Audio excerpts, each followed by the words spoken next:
Hello students, आज कक्षा 9 क्षितिज के रसखान कवि द्वारा रचित तीसरे सवय की व्याख्या करने जा रहे हैं। इसके पहले 2 सवयों का व्याख्या किए हैं। ये तीसरा सवय जिसपे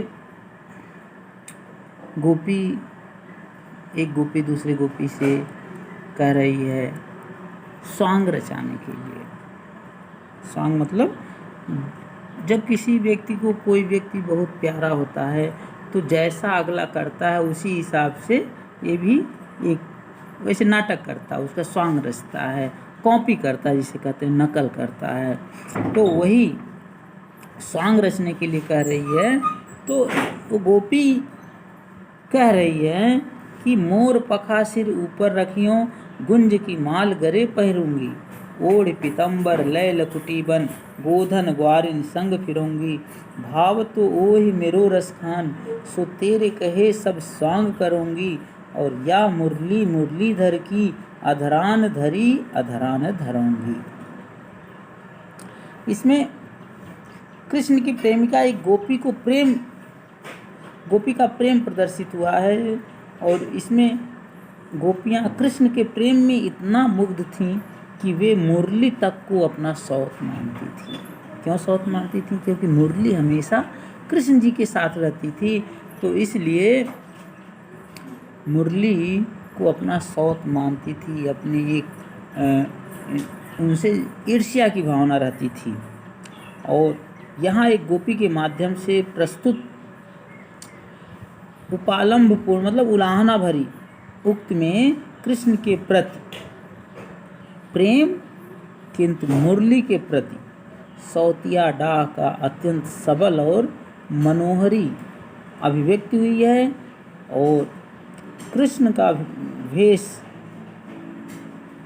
धारण करती हुई गोपी कहती है कि हे सखी, मोर पखा सिर ऊपर रखियों, मोर का पंख सिर के ऊपर रखूंगी, गुंज की माल गले पहनूंगी, और गुंज की माला गले में पहनूंगी, ओढ़ पीतम्बर ले लकुटी, और पीला पीतम्बर मतलब पीला वस्त्र ओढ़े हुए, लकुटी ले करके बन गोधन जो आपके ब्रज में एक क्षेत्रीय गीत है जो गाया जाता है, गोधन गाती हुई ग्वाल बालों के साथ मैं फिरूंगी।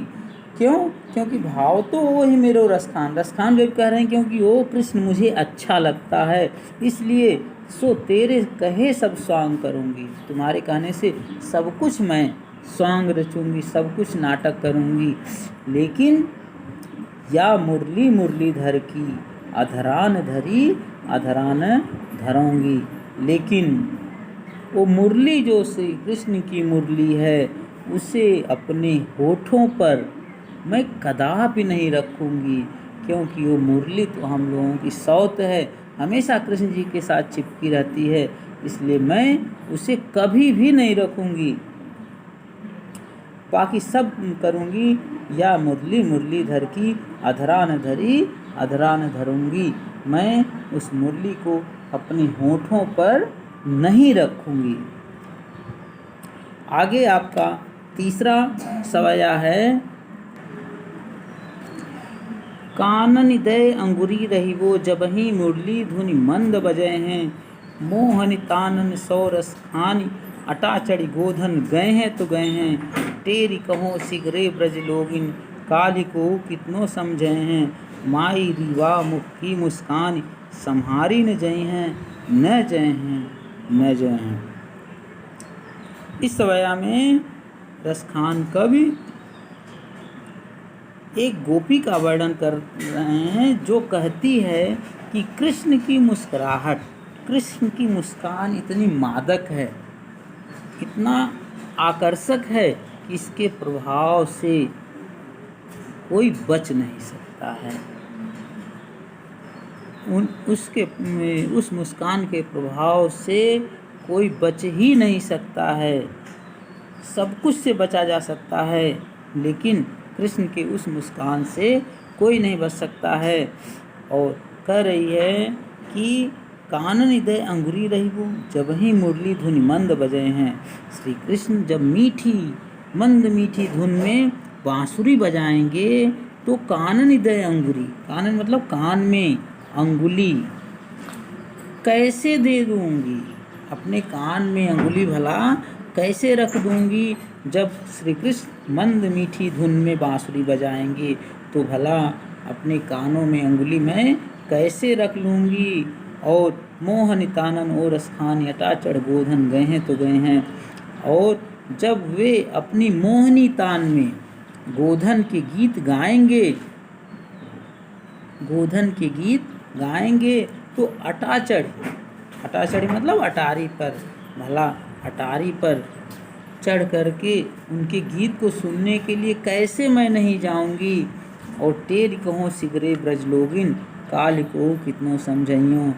और गोपी कहती है, बार बार चिल्ला के कहती है कि मैं चिल्ला के इस बात को ब्रज लोगों से बार बार कह रही हूँ कि टेर कहो मतलब पूरे चिल्ला के कहती हूँ, सिगरे ब्रज लोगिन पूरे ब्रज के लोगों से, काल को कितनों समझइए कि कल जब यहाँ आकर कोई कृष्ण जब यहाँ आकर के मुस्कराएंगे तो माई रीवा मुख की मुस्कान संहारी न जई हैं। तो जब आके मुस्कराएंगे तो लाख समझाने पर भी उनकी मुस्कराहट के जवाब में मुझे मुस्कराना ही होगा। अर्थात उनकी मुस्कराहट के आकर्षण से कोई बच नहीं सकता है। अगर कृष्ण जी मुस्कराएंगे तो आप सबको भी मुस्कराना ही पड़ेगा। उनके मुस्कराहट में इतनी मादकता है, इतना आकर्षण है कि उससे कोई बच नहीं सकता है। यहाँ पर गोधन गए हैं, काली को कितनों, ये सब में अनुप्रास अलंकार है।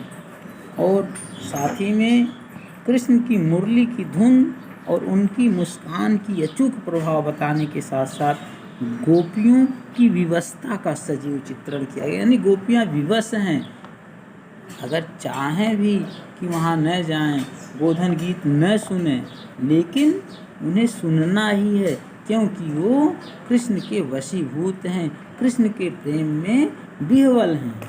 प्यारे बच्चों, ये आपका सवैया समाप्त हुआ।